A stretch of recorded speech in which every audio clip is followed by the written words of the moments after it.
Hey guys, welcome to another video on Tactic Almost. Today I'm going to be talking about sort of the odds and ends that I brought along for Milsim West that, while not required, definitely improved my quality of life while playing for the extended 40 hours of the event. So if you haven't seen the previous video, that is sort of more about my loadout. This is more about random little things that I brought along that I really found valuable, and sort of my expectations and experiences that I encountered while playing. So enjoy the video. There are plenty of videos on Milsim West, and there's a full checklist of what to bring to an event like this, but there are just a few little odds and ends that I thought to bring along, and they ended up being really valuable things to have on my person at the time. So I'll go into those and just generally tell you about my experience of the 2.5 days of playing airsoft. In terms of rucking, I am by no means an expert backpacker or camper. I have actually done no backpacking prior to an event like this, and there are plenty of videos online about what to pack for Milsim West and how to pack a rucksack, particularly for Milsim style events. So I'm not going to go into too much detail on that. I'm not the expert. You should be asking about that. However, I will just quickly talk about some of the main things in and on my rucksack. The backpack I used was a Teton Sports Explorer 4000. I think it's roughly a 40-liter backpack with an internal frame. It's one of the most popular large backpacks on Amazon, which is most of the reason I chose it. And it worked pretty well. There are surely lighter options on the market, but it was fairly inexpensive and had good reviews, so I just went with that. For a sleeping bag, I use a Marmot Voyager 45. It's a good sleeping bag for California type weather where it never really gets into freezing temperature.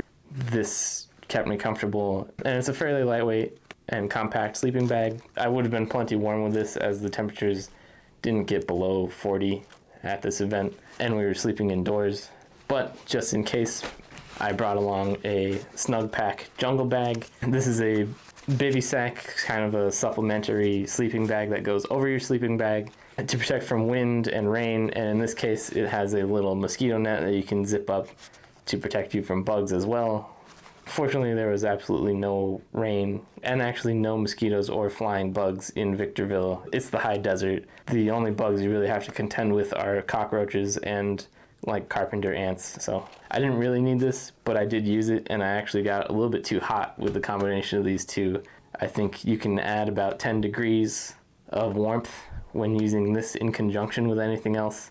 So with this, I ended up being honestly kind of sweaty, but it did protect from the wind nicely. And it was fairly windy at this event. Even though we were sleeping indoors, all the windows were broken out of every single building, so there was constantly a draft in every single building.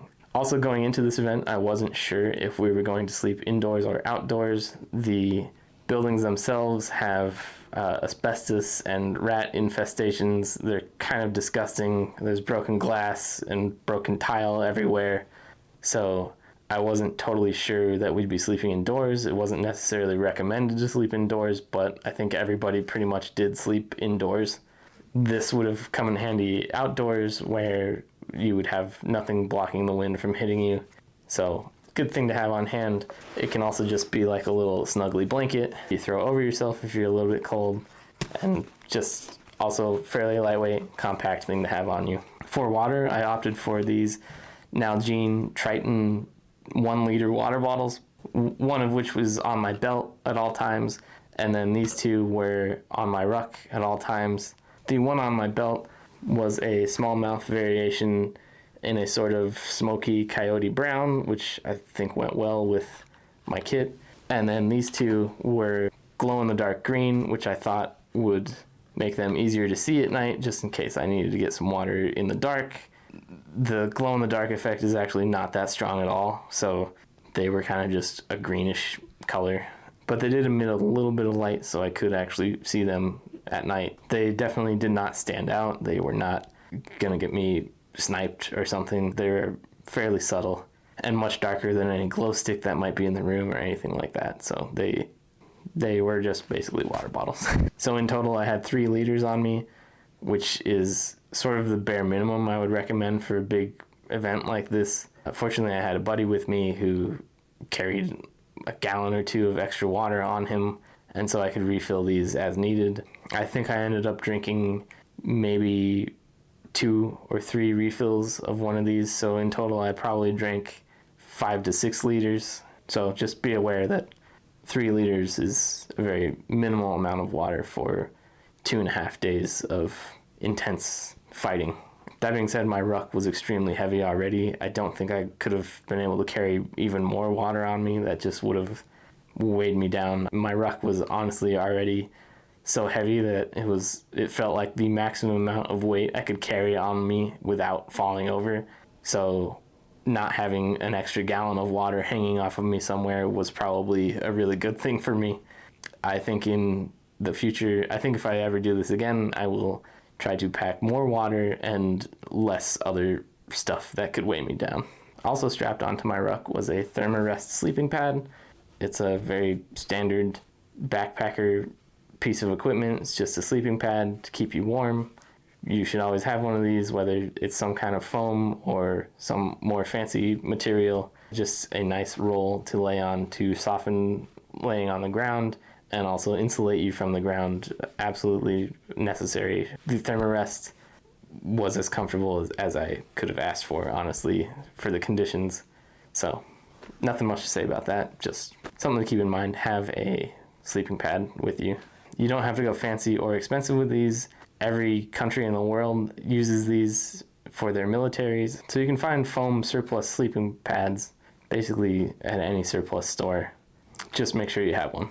Now I just want to talk about some little odds and ends of items I brought along that I found very valuable that I honestly haven't heard many Milsim videos kind of talk about or mention in their packing list. These are things that just were very valuable to me. I'm glad I brought them for whatever reason, and in no particular order, I'm just going to start bringing those out and talking about them. This is a Princeton Tech Byte headlamp. I initially had this mounted on my helmet, but I knew as the situation developed, I may remove this from my helmet and just have it slung around my neck or just strapped to my head itself. This was highly valuable at night. With one press of the button, you get a red light. With another press of the button, you get a brighter red light, and then another press after that, it just turns off. That means you can quickly get to a red light without cycling through a white light. If you press and hold, it does have a white light on it, but that is not its primary function. For me, I only wanted a red light. It is really annoying to have to cycle through a bright white light in dark conditions if you only need a quick red light to access a pouch, look at a map, whatever. You don't want to give yourself away. You don't want to blind everyone around you with a bright white light. I noticed some guys in the staging area had really nice headlamps, but to cycle through to a red light, they had to first go through an extremely bright white light, and it just blinded everyone around them and just made everyone roll their eyes. It was annoying. Everyone lost their natural night vision capabilities because they had just seen a bright white light flashed all around them. So it doesn't have to be expensive. Just make sure you get yourself a headlamp that just goes straight to a red light. If that means putting some red cellophane on your white light, do what you have to do, but make sure you can get to a red light without having to cycle through a white. You'll be much happier, you'll make all your squad mates much happier, and you won't blind yourself or anyone in the dark. Next up is a Fleece Watch Cap. This just happens to be one I've had for a while. This thing was critical in the early morning hours when I wanted to wear my helmet to have night vision, but I was also freaking freezing cold and I needed some warmth. So having a very thin fleece hat to have under my helmet to keep my ears kind of warm was really critical. I also brought along this larger, thicker knit beanie, which I did wear for sleeping, kept my head nice and cozy warm, but I could not wear this under my helmet. It just wouldn't fit. So having this backup beanie that was just a thinner fleece material was extremely valuable. Odds are you're probably going to have to sit watch at some point during one of these night games, and at night it gets pretty cold. So want some kind of warm headgear. I can't overstate that having some warm headgear, especially headgear that fits under your helmet so you can still use your night vision, absolutely valuable. Also during the day, when you're not wearing your combat helmet or what have you, having a boonie on you that you can just quickly pop on when you're not wearing your helmet or your cold weather hats, just to protect you from the sun a little bit. Valuable thing to have. I just personally had this kind of rolled up and stuffed into one of my cargo pants, along with the fleece beanie and the other beanie. I just had my hats all stuffed into a cargo pocket of my pants so I could quickly access them at any time. Not totally necessary, but came in handy a few times when I didn't want to have direct sun on my face and my head while I was not in combat. Another valuable thing, moist towelettes or some sort of wet wipe that you can quickly access. It's valuable for all sorts of hygiene reasons. After 24 hours of wearing tactical gear, you're going to be sweaty and you're going to be uncomfortable, so just having some wet wipes to kind of wipe yourself down, wipe your armpits, wipe your critical areas. I almost gave myself a sponge bath with these, and I felt way better. Just getting all the grime and sweat off of me and changing into a new pair of clothes just felt great. Good to have something like this. If you don't pack these, make sure anybody you're going with packs something like these, and you guys will be much happier having something like this around. For eye pro, this is a 40-hour event, so having some sort of eye protection on at all times is absolutely necessary. There is no pause in the game. If your glasses fog up, no pause in the game for sleeping, so you need to be sleeping with your eye protection on. You can get shot in night in your sleep, so you need to have something covering your eyes. I obviously wear glasses, and usually when I'm airsofting, I usually wear daily contacts. I pop them in for the duration of my airsofting day, and when I get home, I just pop them out and throw them away. For a 40-hour event, I didn't want to worry about trying to swap out daily contact lenses, and I also didn't want to sleep in my contact lenses. That's not really recommended. So I ended up going with some prescription protective eyewear. I ended up going with the Wiley X Boss glasses. These come with a foam insert that can go on the inside of the glasses. I ended up not using this. I still had a very good seal around my eyes, but allowing a little bit more airflow for me. That's just something you're going to have to kind of choose at your discretion, whether or not to have truly full seal or 90% seal and some airflow to keep you from fogging up. I find that the more I fog up, the more I'm kind of pulling the glasses off of my face and waving them around and losing that full seal anyway. Ironically, I kind of forego a little bit of the full seal in order to save myself from even more dangerous situations. I opted for transition lenses for this event so that I could have one pair of glasses that would work day or night. That ended up working perfectly for me. I was never in a situation where I even noticed one way or the other that my lenses were dark or too light. It was always good conditions, good amount of light, and no glare for me.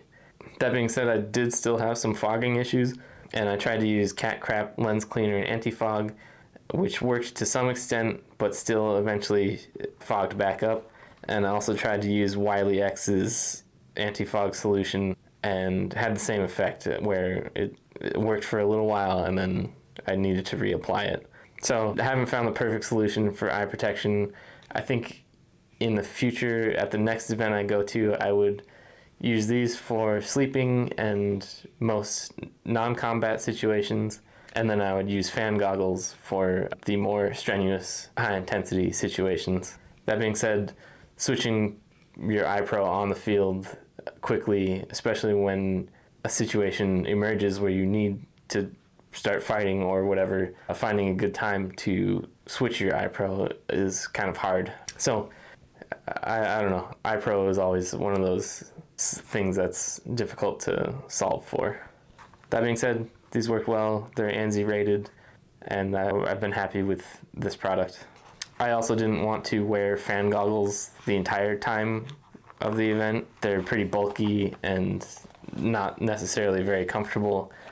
Wearing those when I'm sleeping or whatever would just be a nightmare. So I had to have some kind of prescription eyewear to wear more regularly for the event, and these work perfectly fine for that. The ear pro I wore were Surefire EP7 Sonic Defenders. You are supposed to wear ear protection at an event like this because there are a lot of blank fire rifles and replicas on the scene, and you never know when one of those is going to go off near you. You never know when you might have one in your squad that's firing off. And there are also a lot of pyro grenades usually, and even if there are no pyro grenades, as was the case with this event due to fire hazards, there are plenty of Thunder Bee grenades, which are CO2 powered and basically rupture a small 12-gram CO2 capsule, fill up a plastic reservoir with CO2 gas until that reservoir ruptures violently, makes a very loud boom. I think it's probably not ear safe. I think it's over 120 decibels. I definitely don't like having Thunder Bees go off near me. So Ear Pro, I brought these. I'm not a huge fan of electronic Ear Pro, and especially for this long event, having to deal with batteries, I was not very interested in that. So just some simple earplugs. These are a little bit fancy in that they have a little filter that supposedly lets quiet noises in while blocking out loud bangs and loud concussive booms. However, I was like fairly deaf and hard of hearing when I was wearing these, even with the filters popped wide open. I definitely had some conversations messed up, messages not get through to me because I could not hear the other person in the room with me with these in. So what I did is I usually just had these around my neck, just ready to go, and if there was combat happening, I could just quickly pop these in and protect my ears a little bit. They also fold up into a little case for easy storage and easy packability. It's always nice to have a little case for something like that. So yeah, just had these in a shoulder pocket, ready to go. Definitely recommend something like this, unless you're going full electronic ear protection, in which case you're hardcore, much cooler than me, so you know who you are. In addition to ear protection, I also wanted some teeth protection, which is why I packed along this matrix wire under the mask, little chunk of wire mesh. I used this a lot like the ear protection when a situation had come up where we were taking fire. I would simply pull up my neck gaiter and pop this in, and it would just sit right here and protect my mouth and teeth from any incoming BBs. I never got hit in the face, and especially didn't take very much fire from very close, but this entire area of operations is housing, and there inevitably are going to be enemies attempting to get into your building, or you are attempting to breach an enemy building, and so you can have very close quarter combat, and getting shot in the face with 1.5 joule airsoft guns point blank is not very fun, so just a little safety precaution that goes a long way. The watch I wore was just a digital tactical-ish watch from Amazon. It was like $18. It has a compass, which is somewhat reliable, although it's not something I would trust my life to for an $18 watch, but it's kind of good enough to give you a rough estimate of which way is which, and it tells you what time it is, which is important for this kind of event because you are instructed to move at 0700 hours or be ready at a certain time, and you just have to have a watch on you to keep track. One thing not really mentioned but very important for an event taking place at this AO, the Victorville George Air Force Base, is a tarp of some sort. The ground at this place is disgusting. It is one of the most dirty, dusty, destroyed places I've ever seen. There is rat feces everywhere. There is supposedly a lot of asbestos in the buildings. The event host even mentioned uranium or something. I'm not sure.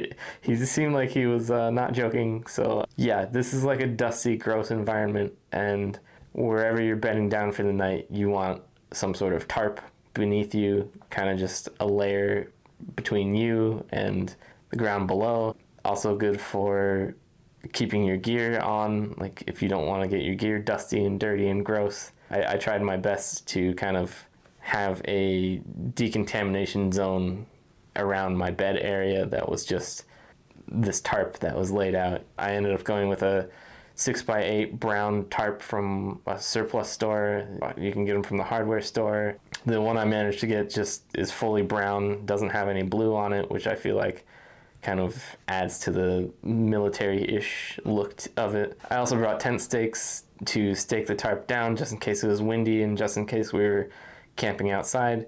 But since we stayed indoors, we didn't really need to bother with that. Other little expectations and experiences I had that I thought I would just share.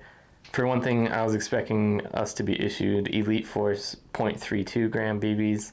That is what I always use. I've used it in the Wolverine MTW exclusively. I have everything sighted in for 0.32 gram BBs. And unfortunately, at this event, everyone was issued 0.28 gram BBs, which doesn't seem like a huge drastic change, but it actually was a completely different zero. Unfortunately, we were issued those in the evening after being chronographed, and shortly after that it was dark and we had really no time, and we didn't have a lot of BBs. You're only issued 500 BBs for this event, and then you have to be resupplied in the field. There's honestly not a lot of time or a good situation to test fire and re-zero your gun out in the field. So the first night I had no idea where I was shooting. My laser was not on target as it would have been with 3.2s, and I was definitely less effective until daytime when I could actually see where my BBs were going. That was just something kind of unexpected. I'm not sure why it happened. I hope Milsim West in the future uses 0.32s, but we'll see how that develops. In addition, I had some problems with my Fraku zippers on my combat top. I thought it would be pretty quick and easy just to pop open the zippers in my shoulder pockets to get to vital equipment, but actually just one-handed popping those zippers open took a lot of work, and I actually had to kind of add tension to my sleeve to get the zippers open, and it was just kind of a mess. So something to consider. I actually had a lot of fights with zippers for my food and toiletries and everything. I was using Ziploc zippered bags, and I thought zippered bags would be smart because they're just really quick to open and seal. And I also thought, for some reason, going with the name brand would be the most reliable. However, I would say half of the bags that I used, the zipper ripped open or was damaged in some way and left me with a broken bag that could not be resealed, which is not ideal. So can't recommend these. Try something else. Next time I will definitely try something else, and don't recommend these at all. Screw those. Don't use them. So guys, I hope you enjoyed watching this video. I tried to keep it brief, but there's a lot to talk about. Hopefully this didn't meander too much or go into too many weird things. I just kind of wanted to share my experience and what worked for me and what didn't work for me for a Milsim West event, specifically a Milsim West event in a high desert, trashed out urban suburban environment. I hope you learned something. If you enjoyed the video, please consider liking or subscribing or leaving a comment. I always try to check the comments and see what people are talking about and interact with you guys. And I'll see you in the next video. Thanks for watching.